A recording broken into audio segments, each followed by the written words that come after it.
I have another question, and this is for Charles because again, I think Charles and I are somewhat aligned on this. Why, Charles? Because I'm having trouble expressing and saying why. Why do I or us? Why do you think we find it necessary to make that distinction between someone's motivation, right? Because of what Steve said.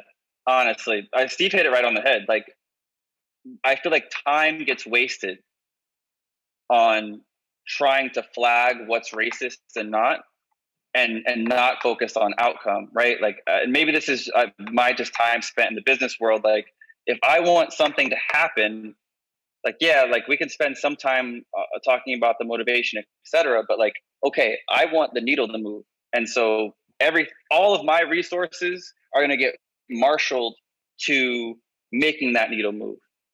And so if it stops at like, oh well, this is fucked up, this is bad, these people are racist, etc., but sugary drinks are still getting sold in X neighborhood, then like we failed. So like, what are the processes that move the needle? And again, in my experience, if you fuck with people's money, things change. There's a whole argument for carbon tax. You want people to stop polluting? Make it expensive. Watch how quick everyone starts making electric shit. If you want sugary drinks to go away, put a fucking tax on sugary drinks. Watch how quickly Pepsi's like, well, you know what? Now we sell water and it tastes good. Because if you fuck with their money, that's what changes things. And so, yeah, like maybe they're careless of X company or the powers that be. And maybe they are willing to let a certain community have like an outcome that's not okay. But at the end of the day, you're always going to be able to affect change through cutting their money. Like, I think that's the Can I ask you a question? Route. Let me ask you a question, because you're talking a lot about consequences. I'm trying to think of like a hypothetical where, okay, so this might be a good one. So let's go back to like the 1950s, right? And they're talking about separate but equal for schooling. And let's say, from a practical perspective, like I know it wasn't that way, but the end result was just as many black kids were graduating from schools as white kids, right? That's the consequence of whatever laws that were passed or whatever. But you still keep them separated. The end is the same, right? They like, yes, we got them graduating at the same rate. Does the motivation not matter there? Are the graduations like the graduation rates are the same, right? No, but 80% or whatever the hell. But does the outcome of graduating, is it the same for both? Like, does that mean happy, successful lives for both parties? Because I'll be willing to say something controversial here and say, yeah, you know what, that's okay. Yikes! If it was, that's a scary thought, Charles. That's scary, Charles. Wait. I lost what y'all was saying. Like, all right, let me hear you. I lost exactly what y'all was saying real quick. So let's reframe that. Like what you said. I mean, just I got lost. Is the outcome of graduating from these separate schools? Do they both get access to the same jobs? Do they both get happy, healthy lives? Do they both make the same money? Like, if those outcomes are the same, and everybody's happy, healthy, and rich, then maybe that was something we should have explored. But the reason that no like educated philosophers were saying, "Oh yeah, let's keep people separated," because we found that didn't help people. That putting people together was helpful. That's why Harvard professors were saying, "No, we should be integrated because the outcome is a happy, healthier life for everyone." But if that wasn't inherently good, then of course we wouldn't push it. Yeah, that's why I asked for the classification. Go ahead, Adam. I just want to know y'all going back up. I want to hear. Yes, in that scenario, in my hypothetical, they are on the hypothetical. Yes, they are having, the same opportunities post graduation. You don't see anything patently wrong with that or problematic with that? Not if the outcomes are positive. That's what I'm saying. But I think what is the negative outcome that we should be concerned about? But I think throw that into the mix. I think two things. One, I think inherently it's not positive because from like a social standpoint, you're telling people that for some reason you have to separate them and they can't learn in the same environment, for one. And then two, they separate boys and girls. They have like all girls schools and how boys schools. And there's like a whole school of thought that says some of those outcomes are better and some parents choose those because it's maybe less distracting. Outcomes are what matter, right? Like I can't say if that the outcome isn't happiness or if people can't get along or if we have a civil war because people weren't exposed to each other and therefore have no empathy, then of course that wasn't worth it. Yeah, but if in your hypothetical everything it's a utopia afterwards, then why does it matter?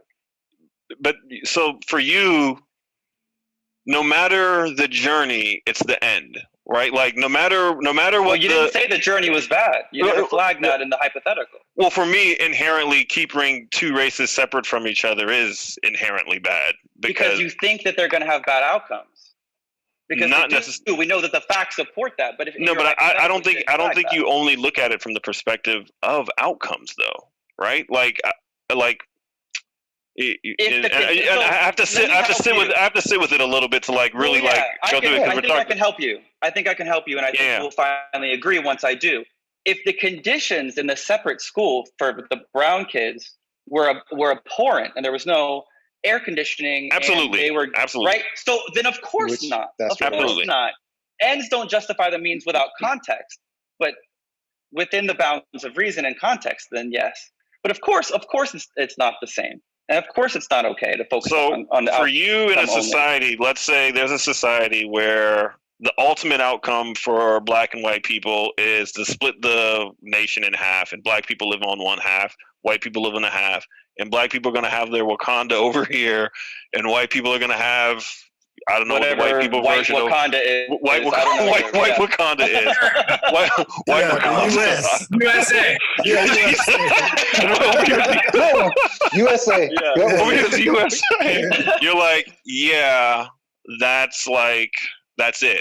That's what it is. It's not what I personally want. So no, I think there is something positive about all of us working together and sort of the stew of society, right, of different flavors and things like that. But that's my preference. But if you're telling me that's the people who live there in Wakanda are in paradise, and the people in white Wakanda are also in paradise, and the two nations are not. White Wakanda. I like this one. White Wakanda. And those. Real quick, that's some good shit there. White Wakanda. Oh my God. And they've got white Michael Jackson, and you guys have black Michael Jackson. And everybody's and those two nations are not warring. Maybe it's okay then.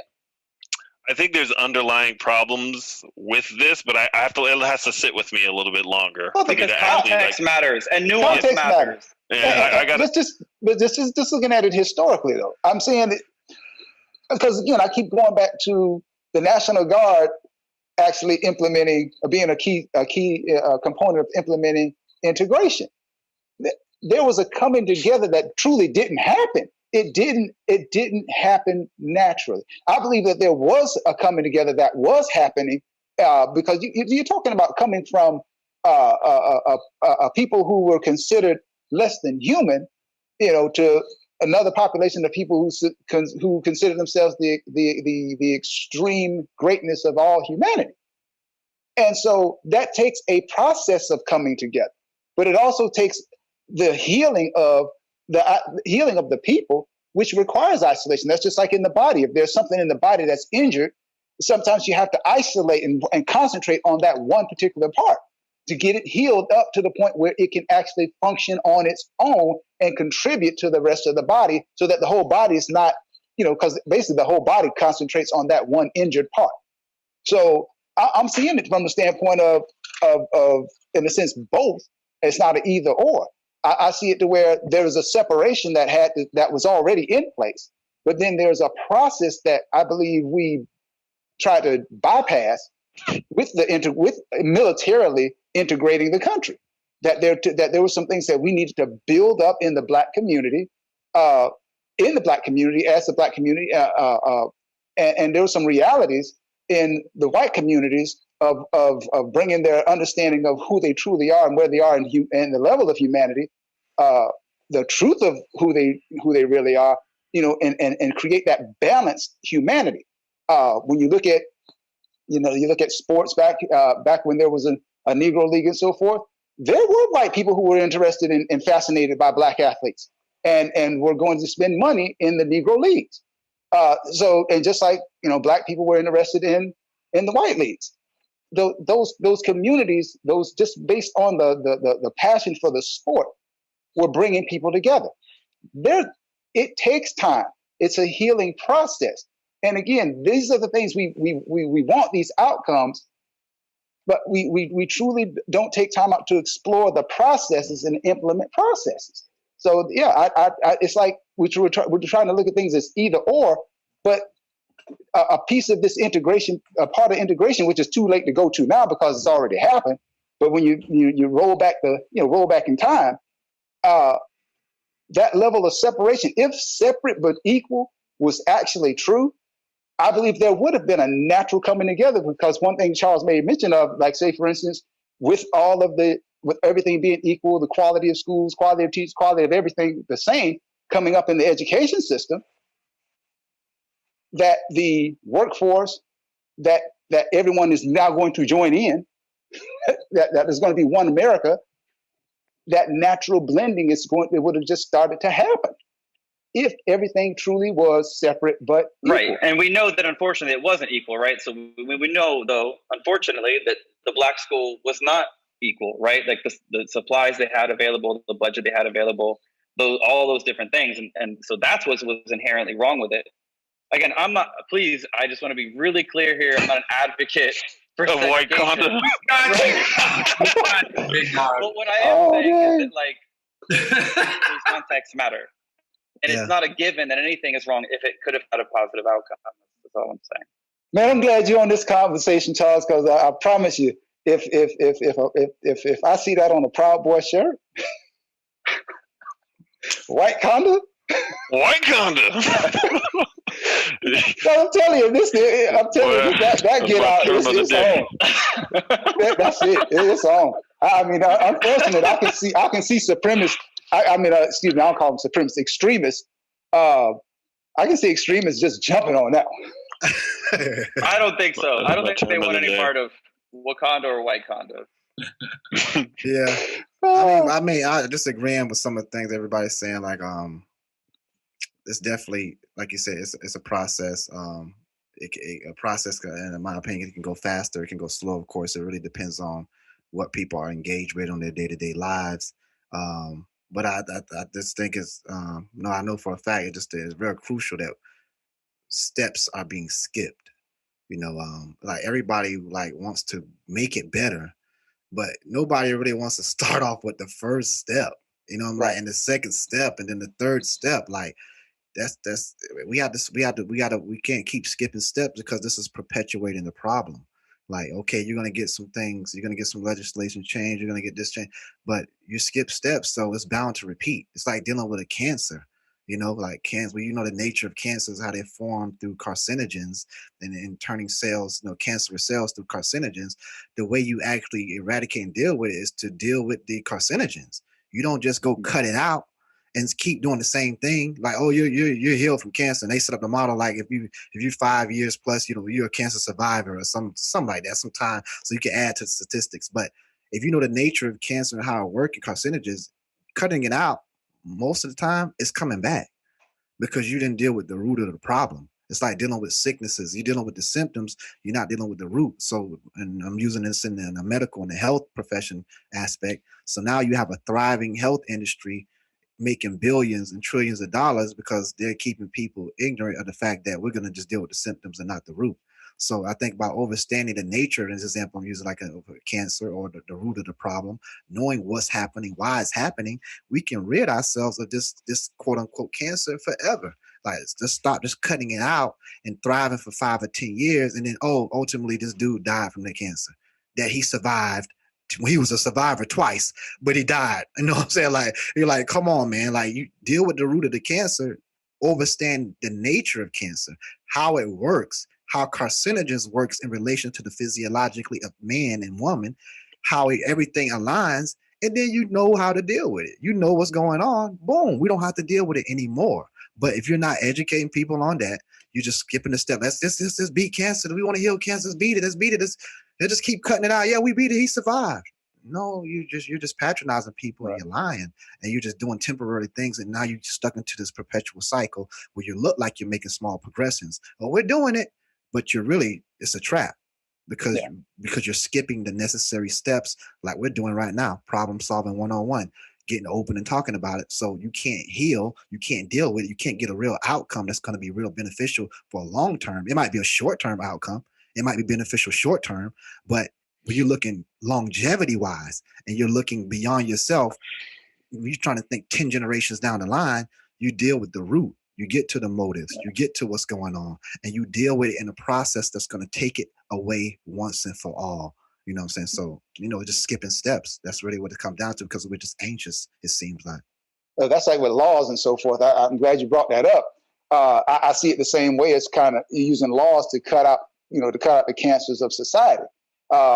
It doesn't truly heal. And people think, okay, you put something on the books and the laws and there's a consequence to it, that you now have solved the problem. No, you just created consequences for the problem. That's all. You taking the person who has a certain behavior and cut them away from society. But that doesn't change the sickness that's in the society. You've taken that individual out and put them in prison or put them in an insane asylum, and they're away from the society. And so you've cut that what do you call them? That cyst, that whatever it is of cancer, and set it aside. But you still have not treated. You haven't stopped the diet of what the society is consuming that created this, which you cut out. You haven't, all these things that are being consumed by society, creating more and more cells, cancerous cells, that you then, say, well, this throw them away, create another law, and then create another law, and then create another law, as opposed to the process of truly healing humanity, which, like I say, I'm not against, because there's certain, there's just like with cancer, it can get to the point where the body can't fight it. That needs to be cut out, and you need something extreme in order to get the body to the point where it can heal itself. But I am about saying, okay, it needs to get to the point where you're giving society what it needs, to where once these cancers are cut out, it can heal itself. It can heal. It's you're consuming the right media, you're consuming the right information, you're consuming the right relationships, you're consuming you're consuming what's conducive to peace, what's conducive to respect. So those are things I'm looking at as far as thinking that laws and legislation is the end all be all for fixing society, and it's not. I like that cancer analogy that you made there, Johannes. Yeah, and I press you guys a little bit. I want to press Stephen and Your Highness just a little bit. I understand the analogy, but can you guys think of like a real world example? Like, can you kind of follow that track down just a little bit for us? Okay, I'm trying to of maybe what is the change of carcinogen that we're not doing, or what's an example of a policy that was only in the long run it still hurt everybody in the long run or whatever. I mean, I'll just real quick, I can use the example just rallying off what Steve was saying about the crime. I'll just use an example like that. Like you say, you take some people are committing these crimes, you put them away in prisons, but you're not taking care of the source of the crime problem. Okay, how we take care of the problem? We know that poverty induces crime. People that are feeling low about themselves, have low self-esteem, low value, they're more prone to do other shit to other people and disrespect other people. You know what I'm saying? Because they have no self-respect and value of themselves. How we solve that? We start to institute in curriculum, in public school system, or dedicated institutions where you start to educate people on good values. You start to add value by giving programs and giving. Can I flag you right there?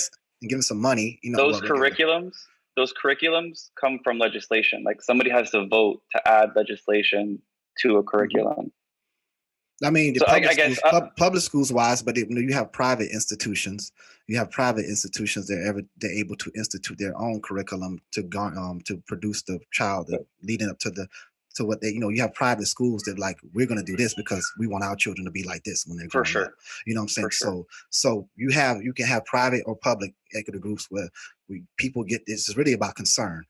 People getting together and putting together, giving some money, giving some capital, opening up facilities, opening up schools, giving, like, fostering that. Okay, we have this much money. Instead of buying, just throwing a quick example out here. Instead of A buying Maybach.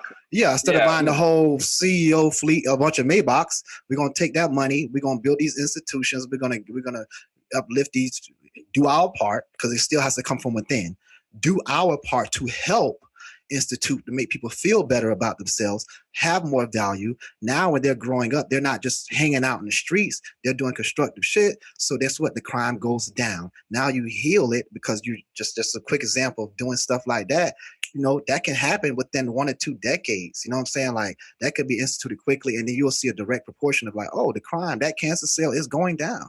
Yep. Like, so that's just a way, just my example, Yeah, that's just what I wanted to press you guys on, because I think we this is what we want to get to, right? Like, and I think our audience in a lot of ways might really be holding out for these sorts of epiphanies, right? Everybody wants to know how to help or what they can do in their own community or whatever it may be, but I think we can always do better to get people those like really granular steps, because like what you said is like such a beautiful slam dunk, right? Like, that to me, I think, is what a lot of people are holding on for. Like, there it is. That's what I needed to help, or whatever it may be. And I mean, my own personal experience, like, it's two sides of me. Like, you have to look at things and gather these concepts and theories up and these ideas, and we have to discuss them. But you have to have practical methods of instituting stuff and making it become real life, tangible things. So it's a balance. It's not one side over the other. Like, but I think, and I know for a fact from history, that it's not being done properly, because the steps are being skipped. The practical outcomes are not there, because the first initial discussion of discovering what's really going on is not taking place. So like Steve said earlier, like, discovering the motivations is going to contribute to the strategy of how you deal with these things. And they can make it more efficient. We can chop down 5 years. We can chop down 10 years. We kind of know what we're doing and get that straight line. Again, geometry, straight point, straight line. We can curve and get there. Okay, yeah, we got there. But like you said, we're wasting time. Why are we wasting time? In my opinion, not just, okay, we're not getting to what we got to do, because we don't even really know what we got to do. We want to get there so bad, but we don't really know what we're doing. Like, okay, we're going to talk about a couple of things. It healed it up. They put a Band-Aid on it, but that wound's right there. That wound has not been dealt with, so it's a balance between the practicality and putting the concepts and putting the information in the Bible, what's going on, and combining them together. That's what makes humans, the metaphysical and the physical, and the balance of bringing the whole human together. And they work hand in hand, but it's skipping steps is one of my biggest contributors to lack of efficiency. True. No, I think get my thoughts together, because I really want, you are pressing me on this, because I'm starting to like work my way through this, right, and try to think why I have a problem with it, right? Like what you were saying before about roughly the ends justify the means, and I know it's not exactly that, but roughly the ends justify the means. Let me ask you this, both you and Richard, let's say the end result is Wakanda and white Wakanda, right? That's the end. That's the end. But how we got there were through racist means. Would that be okay? Like, the end game is utopia for both, right? That's the end. Not the end game, but that's the end result. But like, the methods of getting to there were rooted in racism, or rooted in misogyny, or whatever. I got you. I want to just again flag, my position is not ends justify means. My position is that ends are like what we should be focusing on and like moving the needle. But just like the Tuskegee syphilis study, we know that like giving people fucking syphilis or like not telling them they have it is not okay, even though we got some sort of treatment from it. So like the ends do not justify the means, just like they did not justify the means in that case. Okay. So I don't, that can't be the position anybody has. Okay, but okay, so like taking that one, let's take that one for example, so how we got to the let's say we got some vaccine for syphilis or whatever from the Tuskegee experiments. Good, Sadly, right? we didn't. I know, but Yeah. I'm just saying, like, Yeah. to stick with my scenario. Right. You have a problem with that because of the method of how we got there, right? Like the end game would have been vaccine, which have been good, but you have a problem with the way that we got there. Certainly. How do you? So you care about motivations then? So like you do actually care about motivation because the motivation there. I don't think means and motivations are the same thing, though. Those are you're conflating two things that are not the same. That's fair. That's fair. I am conflating the two. That is fair. Let me keep going with my thoughts. I'm working my way through Okay. this. No, I am. I really am. I really am. Like you're pushing me. You're pushing me right now, and I appreciate it. I love you, bro. I know you do. I love you too. I know you do.